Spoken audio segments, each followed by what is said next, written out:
बोले श्रीमद् भागवत कथा की जय। दैत्य प्रहलाद को पीटने लगे, फिर भी उनको तो जरा सा भी दुख नहीं हुआ। प्रहलाद की भक्ति दिव्य थी, वे निर्भय थे। उन्हें मारने के हेतु कई उपाय किए गए, फिर भी वे तो मरे ही नहीं। हिरण्यकश्यप को लगा कि ये शायद वह जादूगर है। उसने आज्ञा दी कि प्रहलाद को एक अंधेरे बंद कमरे में बंद कर दिया जाए और अन्न जल का अभाव में वो मर जाएगा। प्रहलाद जी को बंदी बना दिया गया, फिर भी उन्हें किसी भी तरीके का डर नहीं था। उन्होंने सोचा कि चलो अच्छा ही हुआ, अब मैं यहाँ शांतिपूर्वक भजन कीर्तन कर सकूँगा। सुख का भागवत कृपा का अनुभव करने वाला सामान्य वैष्णव है, किंतु जो दुख में भी भागवत कृपा का अनुभव करता है वह तो महान वैष्णव है। दुख में भी जो स्मरण करना नहीं छोड़ता है वही महान वैष्णव है। देव की वासुदेव की कितनी कष्ट सहना पड़ा था, फिर भी उन्होंने धैर्य नहीं छोड़ा। हम तो छोटे से दुख से भी घबराहट महसूस करने लगते हैं और सोचते हैं कि मैंने इतना सेवा स्मरण किया है, फिर भी भगवान ने कितना ही कष्ट दिया है। अतिशय दुखदायी अवस्था में भी प्रहलाद यही सोचते हैं कि मेरे भगवान तो मेरे संग है, फिर मुझे क्या डरना। भयकांत के ईश्वर दूर रहते हैं। गीता जी में कहा गया है कि मैं तेरे निकट हूँ, मैं तुझे देखता हूँ, फिर भी तू मुझे देख नहीं पाता है। अंधकारों में भी प्रहलाद भयभीत नहीं हुए, वे कृष्ण का कीर्तन करने लगे। उन्हें आग अपनी देह का भान नहीं रहा। भागवत प्रेम में जिसे देह भान नहीं रहता है, उसे संसार से किसी भी तरीके का विकार प्रभावित नहीं कर सकती है। आज ठाकुर जी ने लक्ष्मी जी से पूछा कि जगत में कोई जीव भूखा तो नहीं रह गया, तो लक्ष्मी जी ने कहा कि आपका भक्त प्रहलाद केद में भूखा रहा हुआ है। तो भगवान ने कहा कि देव की उसके शीघ्र जाकर के प्रसाद भेजो। लक्ष्मी जी ने सेवक से कहा कि स्वादिष्ट प्रसाद भेजो। लक्ष्मी जी ने प्रहलाद को अपने पुत्र मान करके अपना लिया। प्रसादों में प्रहलाद ने कहा कि तुम्हारे लिए लक्ष्मी जी ने प्रसाद भेजा है। प्रहलाद ने प्रणाम किया और उसे सोचा कि प्रभु मुझ पर कितना कृपा करते हैं, उन्होंने मेरी कितना चिंता करते हैं, जो इधर कारावास में भी मेरे लिए उन्होंने प्रसाद भेजा। हिरण्यकश्यप के सेवकों को आश्चर्य हुआ। वे सोचने लगे कि यहाँ चौकसी कर रहे हैं, फिर भी प्रहलाद भोजन कैसे कर रहा है, यह जादूगर तो नहीं है कहीं। उन्होंने जाकर हिरण्यकश्यप से ये बात कहा। उसने कारावास में जाकर देखा तो प्रहलाद प्रसाद खा रहा था। उसने पुत्र से पूछा, प्रहलाद सच सच बता कि यह भोजन तुझे किसने दिया। तो प्रहलाद ने कहा कि माता के गर्भ में जिसने मेरा पोषण किया था वही यहाँ पर मेरे लिए पोषण कर रहा है। पिताजी, यह कारावास का कमरा तो फिर भी बड़ा है, जब मैं माता के गर्भवास में था तो कितना छोटा था। वहाँ जिसने मेरा पोषण किया था, मेरी रक्षा की थी, वही तो मेरा पोषण करेगा, मेरी रक्षा करेगा।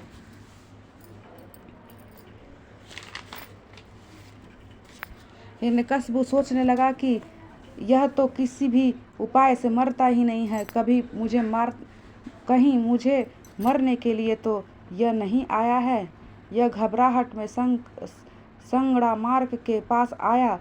राजा ने निश्चय मुख देख करके संग्रामार्क से अनावश्यक देते हुए कहा कि 5 वर्षों का एक छोटा सा बच्चा भला तुम्हारे कैसे मार सकता है। हमें उसे वरुण पाश के बांध देने चाहिए। और उसे वरुण पाश के बांधों का बांध कर घर वापस आ गया।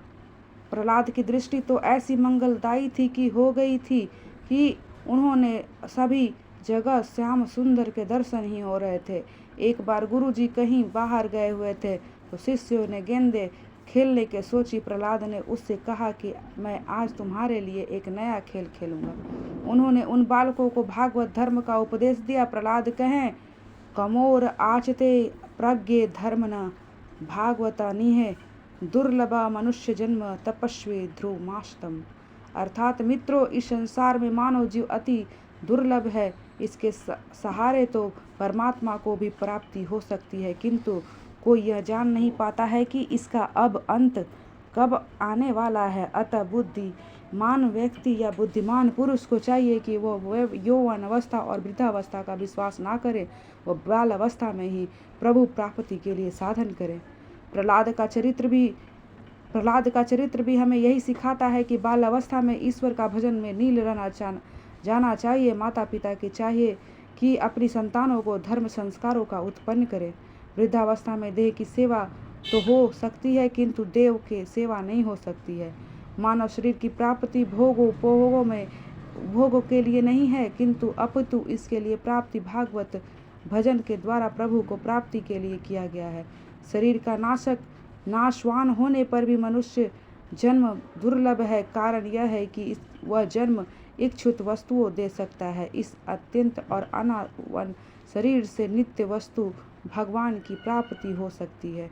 यह मानव शरीर बड़ा ही कीमती है। कोई बार जन्म मरण के पीड़ा सहना पड़ता है, जब तब ये मानव शरीर प्राप्त होता है। ईश्वर नित्य है और शरीर अनित्य है, किंतु इसी अनित्य से शरीर से ही नित्य की ईश्वर की प्राप्ति हो सकती है। अतः मानव देह की बड़ी ही भारी महिमा है।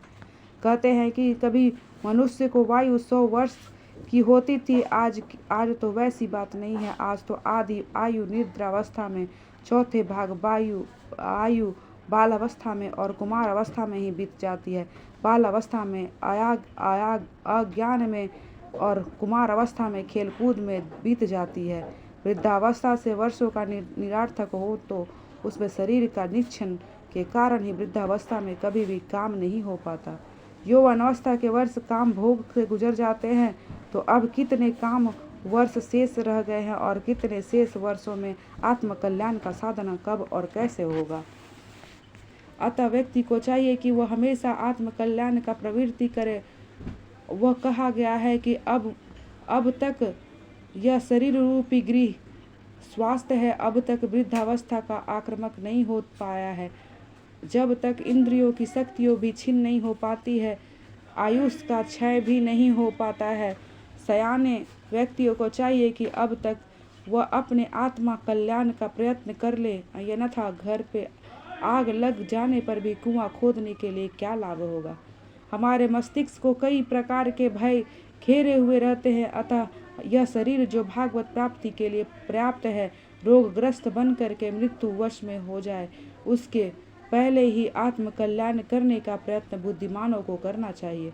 वैसे तो मनुष्य दुख नहीं मांगता, फिर भी वह अचानक आग खमकता है। कोई भी ऐसे मनोती तो मानता नहीं है कि मुझे बुखार आए तो मैं सत्यनारायण की कथा कराऊंगा, फिर भी बुखार तो आता ही है। प्रयत्न के बिना भी जिस प्रकार प्रलाब्ध अनुसार दुख आता है, उसी प्रकार सुख भी आता है। सुख और दुख दोनों ही प्रारब्ध के अधीन है। प्रारब्ध के अनुसार ही वे प्राप्त होते हैं। इसके लिए प्रयत्न अनावश्यक है। पुनः जन्म के कर्मों का फल प्रारब्ध है। दरिद्र संपन्न हो जाता है और संपन्न दरिद्र। प्रारब्ध अनुसार जो मिलने जा रहा है, उसके लिए प्रयत्न अनावश्यक है। अतः सांसारिक सुख भोग की प्राप्ति के लिए प्रयत्न न करके परमात्मा को प्रसन्न करने के लिए ही प्रयत्न करो। परमात्मा को पाने के लिए ही प्रयत्न करो। प्रारब्ध से ही जो प्राप्त होने जा रहा है, उसके लिए तो सब प्रयत्न करते हैं, किंतु जिसके लिए प्रयत्न करना चाहिए उसके लिए कोई प्रयत्न नहीं करता। परमात्मा के लिए कोई भी कुछ भी नहीं करता। सत्कर्म में प्रयत्न प्रधान है, प्रारब्ध नहीं। सत्कर्म में बाधा डालने के लिए शक्ति प्रारब्ध में ही नहीं, मनुष्य को अपनी दुर्लभता के कारण ही प्रभु भजन में बाधा उपस्थित होती है। बालकों को प्रहलाद जी पूछते हैं, यदि हम वृद्धावस्था में भी भजन करें तो प्रहलाद जी ने उनको समझाया कि भजन यौवन में ही हो सकता है। वृद्धावस्था में तो शरीर दुर्बल हो सकता है, ईश्वर को आराधना नहीं हो पाती है। वृद्धावस्था में देव की भक्ति तो हो सकती है, किंतु देव की नहीं। बालकों ने पूछा तो फिर वह हम अभी से भक्ति क्यों करूं, युवावस्था में क्यों कर सकते हैं।